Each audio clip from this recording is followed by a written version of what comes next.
FreeMMOStation.com.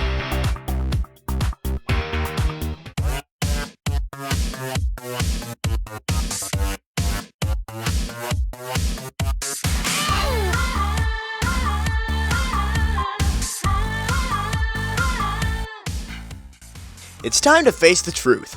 Your computer sucks. It also blows too, I guess. But anyway, while others are counting the days to enjoy EverQuest Next in Black Desert, you're stuck playing Minesweeper and hoping your computer won't overheat. But don't worry, we're here to help you. No, not by getting you a new computer, of course, but by listing 10 MMORPGs that aren't very greedy in system requirements. It's our top 10 free-to-play, low-spec MMORPGs. The downsides of these games, quite a few of them are considered classics of the genre, is that in some cases the player base may be deteriorating, so don't be surprised, but there's still some fun to be had. So let's begin. Number 10. Mu Online is now over 10 years old, and was the first South Korean 3D MMORPG. It shares many similarities with Diablo 2, including the isometric view and interface. Although it's obviously dated, it still holds up nicely after all these years and has a lot of content to go through.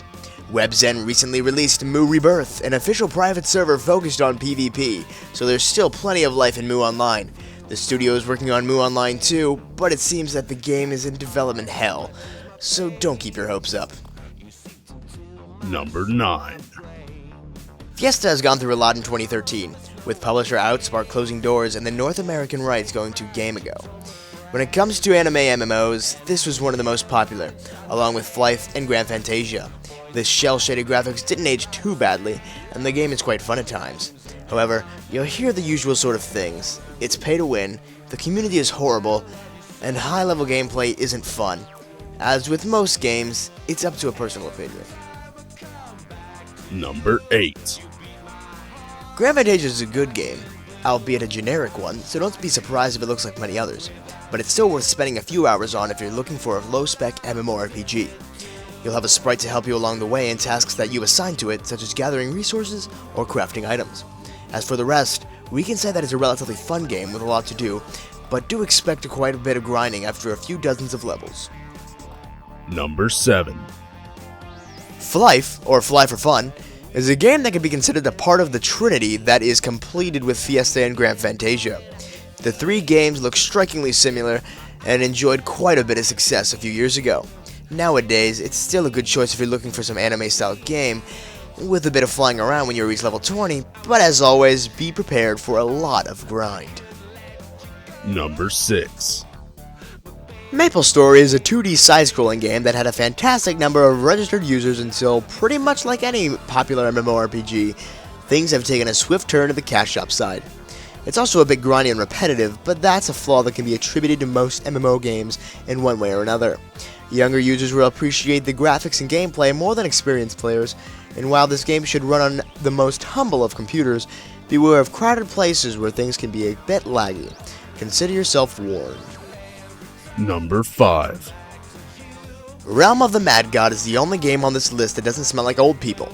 It was released in 2011 and is intentionally developed to look old, so to speak. It's a retro-action MMORPG with a cool, NES-speculated art style that's often described as a massively multiplayer, cooperative, bullet hell shooter. It's a simplistic, no bullshit, straight-to-the-point MMO game for the people who hate time-consuming MMO games. It will remind you of Gauntlet if you're that old. Give it a try and you might just love it. Number 4. At first sight, aimed at a younger crowd, Wizard 101 isn't a game just for kids who love Harry Potter. There's a genuinely interesting game behind its colorful looks, and this time you don't have to worry about the player base, since there are quite a few million still playing the game since it's launched in 2008. The downside is that some of the areas need to be purchased, or you can go for a subscription, which will also unlock some in-game perks. People with money win once again. Number 3. So, RuneScape 3 is out.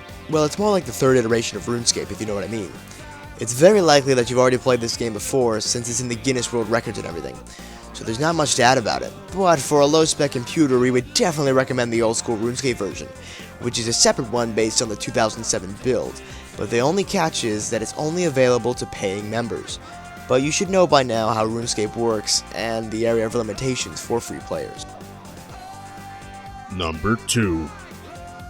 Ragnarok Online is a hugely popular MMORPG that finally saw a sequel released in 2013. However, fans of the first game received the 3D sequel with plenty of negative criticism, expressing disappointment towards the new World of Warcraft-like version. Most critics focus on the new generic MMORPG feel that missed what Ragnarok Online was all about. Try the original first, and if you're still looking for the true Ragnarok Online sequel, keep an eye out for the upcoming Tree of Savior. Now that one is shaping up to be what Ragnarok Online 2 should have been. And number 1. Mabinogi is an amazing MMORPG offering a world that is still unrevealed in many levels. It's not your usual grind, level up and repeat. In this game, you can do so much besides the customary combat and fetch quests. You can play music, cook, farm, fish, and so much more. The Mabinogi includes some cool features, like characters that age, a true and interesting story, and combat that is fun, clever, relying on skill, and not just spamming the attack buttons. Sure, the visuals look dated, but it's nothing that will hurt your eyes. Mabinogi is one of the most underrated MMOs ever, managing to be complex yet so easy to get into, and a true classic overall. So there you go, a few cool, low-spec, old-school MMORPGs to play on your toaster. If your computer is bad, but not that bad, then you can take a look at Allods Online, Runes of Magic, or Perfect World International. But if you can't even get most of these games on this list to run properly, then the time has come to make the difficult decision. Upgrade the computer, or throw it out of the window. We'll see you next time. Still not sick and tired of all the MOBAs yet? Good for you, because the developers of Heroes of Newerth has just announced another one, Strife. This is another free-to-play MOBA, and the studio expects the two games to compete between